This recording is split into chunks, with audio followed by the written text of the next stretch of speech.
Well, the very first time it spoke to me was before I was born. So this is even before I was born. And at that point, I remember I just was alone and everybody else was just sparks that they were leaving. Wow. And I was saying, okay, it's my turn now, because I just would feel the presence and I would feel the glow and I would hear the voice, but I would not see like how I see you. I would just know that there was somebody there because he would speak to me. And I said, I want to get out of here. And he'd say, no, it's not time. And I would keep saying, well, everybody's gone. I got to get out of here. There's nothing to do here. And he kept coming back and he'd say, no, it's not time. And finally he said to me, if you go, your life is going to be very hard. And he says, I'm going to give you time to think about that, but a long time. And I don't know time frame up there. You don't know time frame. And then he came back one day, whatever. And I said, oh, good, you're back now. So I can get out of here because this is terrible. There's nothing to do here. Nothing. And he says, well, if you go back, I did speak with the others and they said your life will be very, very hard. And I said, it can't be worse than this. I mean, there's nothing going on up here. Wow. And so, the next time I know is that I'm 5 months old and I have this pinky, see, it's broken. And it wasn't always broken, but it's broken. And my mom had me in a bakery and she put me in a basket in the toilet area. And nobody went to the toilet. They came in, they got the pastries and they left. So she figured it was safe. There was no money for caretaking and there was nobody else in this country. So she had to do what you had to do. And that's what she did. But she picked me up out of the basket and I cried for 2 days. She lost her job.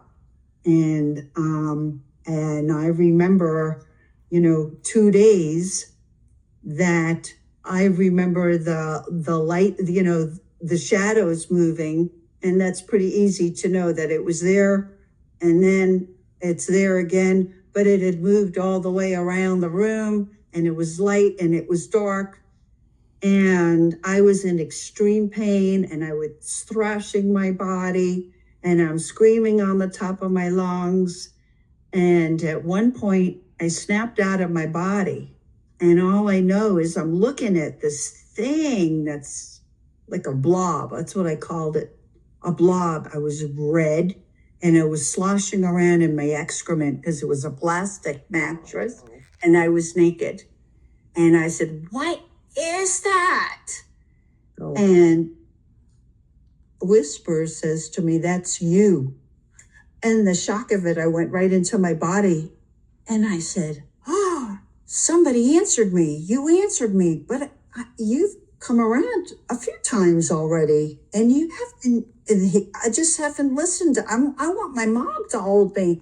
What is this? Who are you? What is this? I don't want you. He goes, yeah. I'm always here for you. And I go, yeah, you really are. But I want my mom. And he said, why? And I said, I want her to hold me.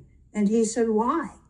I said, I don't want to be alone. And he said, you're not alone. I'm always with you. And I said, it was like, oh, so if I connect to myself, then I know that you're with me. And that stuck with me. And even till today, I always, go back. Do you still hear, does this person still visit you? Yeah. Or I guess being or angel? Yeah, it comes to me right here. Oh, yeah. Oh, yeah. And the thing is, I was 11. My grandmother died. I write about it in the second book, which I don't have a title for yet. But the second book I wrote that I had to tell my mom that I waited a long time to tell her something that about my pinky. And I go like this. She goes, what are you, a stupid idiot child? Because I went like this. I go, no, you see this? I have something to tell you. And I told her all these facts. I told her my bed the crib when this happened. It was against the wall. I faced the door. I saw the door.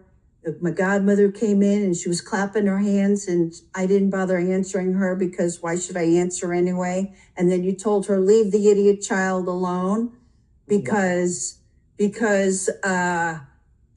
needs to drop dead. I don't care about her. I mean, I had remembered everything, and my mother went, you remember that? And I said, yeah, I remember that. And I said, I remember that. And I said, I have a connection that nobody sees, but I know about. And she goes, yeah, I believe you do.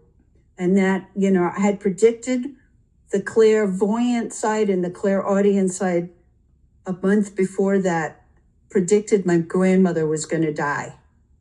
And it happened. And it happened. And so after that, she believed me.